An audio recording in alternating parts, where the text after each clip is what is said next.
Hello student, this is Himanshu from APS. Students, आज हम करेंगे अकाउंट्स का topic and we will going to start chapter number 6 that is accounting equation. Students, आपने accounting principles के बारे में पढ़ा था। उसमें एक प्रिंसिपल था dual aspect concept, that is every transaction या every account affect at least two accounts, one is debit and other is credit। उस प्रिंसिपल के बेस पर एक इक्वेशन थी दैट इज इक्वल टू जो एसेट्स होती हैं that is equal to liability plus capital. इस अकाउंटिंग इक्वेशन के बेस पर जो आपका चैप्टर है, जो चैप्टर नंबर 6 है दैट इज अकाउंटिंग इक्वेशन, उसका जो फॉर्मेट है वो कैसे करेंगे। ये इक्वेशन आपने अपने सामने याद रखनी है। Assets that is which can be converted into cash, liability which we have to pay to outside, and capital that is amount invested by the owner into business is called capital. Accounting equation जो chapter number 6 है उसका format क्या है, format ध्यान से देखना। सबसे पहले आपको यहां लिखना पड़ेगा serial number, then transactions, then आपका बनेगा जो अकाउंटिंग इक्वेशन पुट करोगे that is assets is equal to liability plus capital. Student, transaction का मतलब होता है बिजनेस की transaction in terms of money. For example हमने पढ़ा था rent paid, purchase goods, sold goods, ये सारी है बिजनेस की ट्रांजैक्शन। अब उसका अकाउंटिंग इक्वेशन पे क्या इफेक्ट पड़ेगा वो लेकर चलते हैं। आप चैप्टर नंबर 6 का जो प्रैक्टिकल क्वेश्चन नंबर फर्स्ट है हम उसको देखते हैं कि हम कैसे कर सकते हैं। जैसे कि उसमें फर्स्ट क्वेश्चन लिखा हुआ है Sandeep started business with cash. आप यहां पर लिख देना serial number 1, started business with cash, rupees, amount given है 1 लाख रुपीज। जो भी ट्रांजैक्शन है उसके 2 इफेक्ट्स पड़ेंगे। अब आपने चेक करना है क्या इफेक्ट पड़ेगा, बिजनेस में क्या चीज आएगी। बिजनेस स्टार्ट किया कैश से, बिजनेस में कैश आया है, यहां लिखो कैश एसेट्स होती है, उसके नीचे लिखोगे 1 lakh rupees. Amount invested by the owner into business is called capital, जो कि अमाउंट इन्वेस्ट किया है संदीप ने। इसका जो सेकंड इफेक्ट पड़ेगा वो कैपिटल के नीचे लिखोगे 1 लाख। स्टूडेंट, इस क्वेश्चन को यानी अकाउंटिंग क्वेश्चन करने का सिंपल सा लॉजिक याद रखना। हर ट्रांजैक्शन के बाद आपने चेक करना कि दोनों साइड इक्वल आ रही है या नहीं आ रही। अगर आ रही है तो क्वेश्चन ठीक है, क्लियर। अब देखते हैं सेकंड जो ट्रांजैक्शन है that is purchased furniture for cash. Purchase furniture for cash और रुपीज है दैट इज 5000। बड़ा सिंपल सा पॉइंट है, बिजनेस स्टार्ट किया 1 लाख से और उसके बाद फर्नीचर परचेज किया 5000 रुपीज का। अब आपने चेक करना है कि एसेट्स और लायबिलिटी पे क्या इफेक्ट पड़ेगा। 5000 रुपीज का फर्नीचर परचेज किया, 1 लाख कैश था, इसमें से 5000 रुपीज गए, 5000 माइनस। और सेकंड इफेक्ट क्या पड़ा है, जब कैश देकर आए उसको तो लेकर क्या आया फर्नीचर, और फर्नीचर जो आपकी होती है वो होती है एसेट। एसेट के नीचे एक अलग हेड बन जाएगा, वो बन जाएगा फर्नीचर का। फर्नीचर के नीचे यहाँ पर 5000, यहां मत लिखना क्योंकि इसके सामने क्या है फर्स्ट ट्रांजैक्शन। फर्स्ट ट्रांजैक्शन के सामने उस समय फर्नीचर नहीं था। अब आपने क्या करना है लाइन और यहां पर लिखना है 0, यानी इस ट्रांजैक्शन का कैपिटल पर कोई इफेक्ट नहीं पड़ा। अब बारी आती है कि सर कैपिटल पे इफेक्ट नहीं पड़ा तो फिर कैपिटल पे इफेक्ट पड़ेगा किस चीज का। ठीक है, तो स्टूडेंट बड़ा सिंपल सा लॉजिक है। कैपिटल में आपने क्या ऐड करना है, क्या माइनस करना है, यहाँ पर लिख रहा हूँ फिलहाल। कैपिटल में आपने जो ऐड करना है वो करना है इनकम और प्रॉफिट। कोई इनकम होगी तो, अगर कुछ प्रॉफिट होता है तो उसको ऐड करना है। लेस करना है एक्सपेंस एंड लॉस। एक चीज और लेस करनी है, ड्राइंग।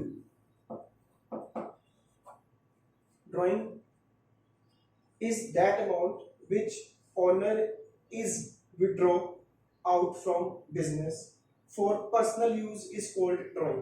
तो क्या क्या ऐड करना है, इनकम और प्रॉफिट ऐड, एक्सपेंसेस और लॉस माइनस, और ड्राइंग माइनस करोगे। कई बार बिजनेसमैन 1 लाख रुपीज लगाए हैं और 1 लाख रुपीज एडिशनल कैपिटल या 50,000 रुपीज एडिशनल कैपिटल और इंट्रोड्यूस करता है, तो वो भी आप कर दोगे ऐड, एडिशनल कैपिटल। ठीक है स्टूडेंट्स, और कई बार कैपिटल में से ही विड्रॉ करेगा तो उसको माइनस कर देना है, कैपिटल विड्रॉ। पर ज्यादातर जो आपके क्वेश्चन में यूज होंगे वो ये यूज होंगे। ठीक है, तो अभी हम करिए, हमने सेकंड ट्रांजैक्शन, ये इसको नोट कर लेना अपनी नोटबुक में, क्लियर। अब सेकंड ट्रांजैक्शन की थी हमने, जो की थी फर्नीचर परचेज किया था। इस फर्नीचर परचेज करने के बाद हमारे पास, आप लिखोगे यहाँ पर न्यू इक्वेशन। न्यू इक्वेशन क्या आई कि अब हमारे पास कैश पड़ा है 95, 5,000 का फर्नीचर पड़ा हुआ है और 1 लाख रुपीज कैपिटल लगी हुई है हमारी, because asset is equal to liability plus capital. जो थर्ड ट्रांजैक्शन है that is purchased goods for cash, rupees लिखा हुआ है ये 20,000। स्टूडेंट्स, अब फिर वही बात, ड्यूअल एस्पेक्ट कंसेप्ट करता है कि every transaction affect at least 2 accounts, तो हर ट्रांजैक्शन 2 अकाउंट्स अफेक्ट करेगी। आपने देखना इफेक्ट क्या क्या पड़ेगा। बड़ा सिंपल सा पॉइंट है कि हर ट्रांजैक्शन में सबसे पहले जरूर चेक करा करो कि कैश आ रहा है या जा रहा है, यानी कैश कम सी है और गोज आउट है। फिलहाल गुड्स परचेज किया 20 की, कैश गोज आउट, कैश जा रहा है बिजनेस में से, माइनस कि 95 पड़े हुए थे उसमें से 20 की गुड्स परचेज कर ली, ठीक है, तो माइनस कर देंगे। तो चीज बात वही होती है। फिर सेकंड इफेक्ट क्या पड़ेगा, तो वो जो हमारे पास चीज आई है दैट इज गुड्स, और जो गुड्स होती है वो एक बिजनेस की एसेट्स होती है।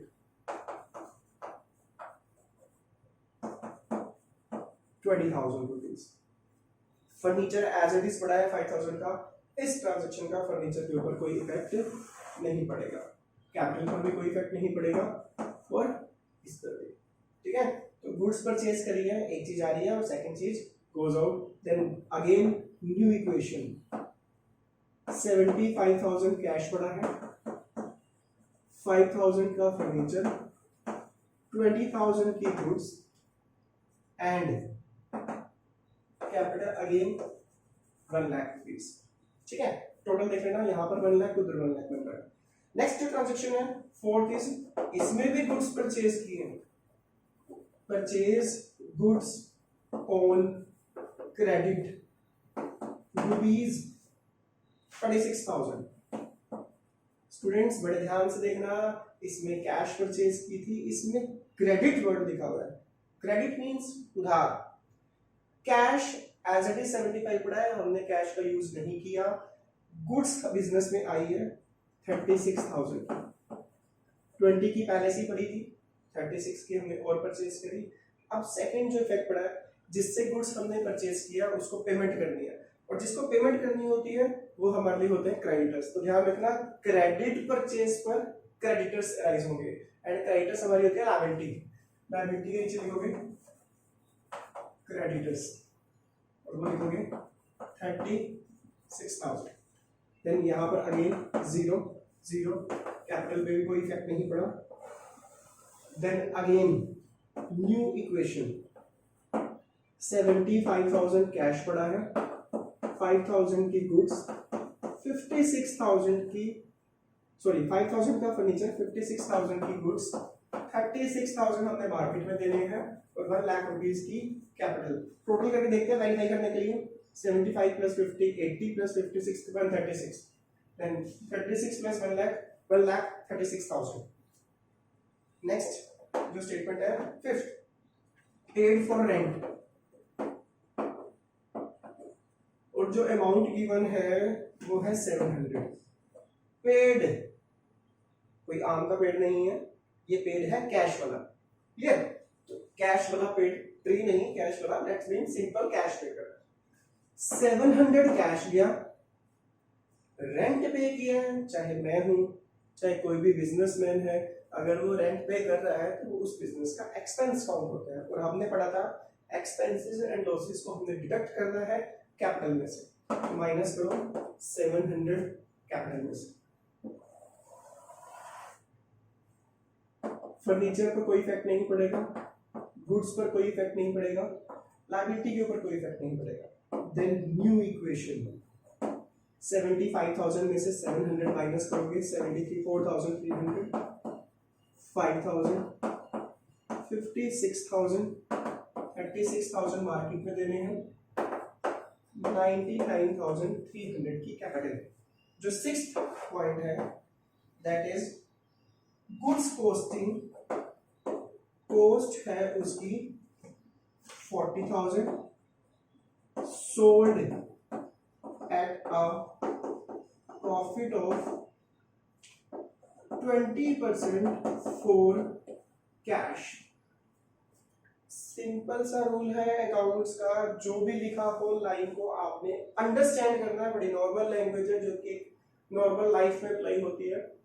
कॉस्ट है 40, गुड्स हमारी कॉस्ट 40 थी, हम ऑब्वियस 40 में तो सेल नहीं करेंगे, ज्यादा में सेल करा उसको हमने, 20% प्रॉफिट में सेल करी है हमने। अब 40,000 की गुड्स, सपोज ये 40,000 की अमाउंट चीज है, इसको मैं 20% प्रॉफिट, 40 का जो 20% प्रॉफिट है दैट इज 8,000, तो 40,000 की गुड्स मैं सेल कर रहा हूँ 48 में।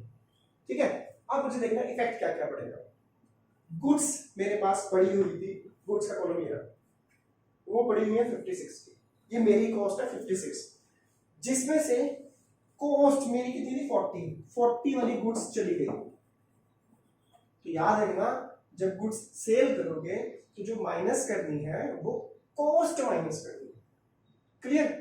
अब गुड्स सेल करने के दो ही ऑप्शन है, या तो क्रेडिट सेल है या कैश सेल है। क्वेश्चन में गिवन है कैश सेल। तो अभी हमने पढ़ा था 40 की गुड्स 20% प्रॉफिट, 8,000 प्रॉफिट, 48 में सेल की है, तो 48,000 कैश आया है। 48,000 दोबारा देखते हैं, cost 40, 20% profit 8,000, cost plus profit sale price होगा 48,000, 48 कैश में प्लस गुड्स 40,000 की माइनस 8,000 ये लिखा हुआ प्रॉफिट। नोट करा होगा तुमने नोटबुक में कि प्रॉफिट का करते हैं क्या है, कैपिटल में ऐड करते हैं इनकम एंड प्रॉफिट। तो 8,000 प्रॉफिट है वो ऐड करोगे कैपिटल में। ठीक है, तो 6 की पॉइंट है इस क्वेश्चन के। जब क्वेश्चन के पॉइंट सारे खत्म हो जाएंगे तो आप लास्ट में न्यू इक्वेशन मत लिखना, लास्ट में लिखोगे फाइनल इक्वेशन। फाइनल इक्वेशन देखते हैं कि अब उस बिजनेसमैन के पास क्या क्या बना हुआ है। 74 ये बनेगा आपका 1,22,300, 5,000 का फर्नीचर, गुड्स फिलहाल उसके पास अब रह गई हैं 16,000 की, मार्केट में उसने पे करने हैं 36,000, और कैपिटल उसकी है 1,07,300। ये करने के बाद जो स्पेस वेकेंट है, यानी कि इस ट्रांजैक्शन का फर्नीचर को कोई इफेक्ट नहीं पड़ता, 0 पुट कर देना जहां पर वेकेंट है।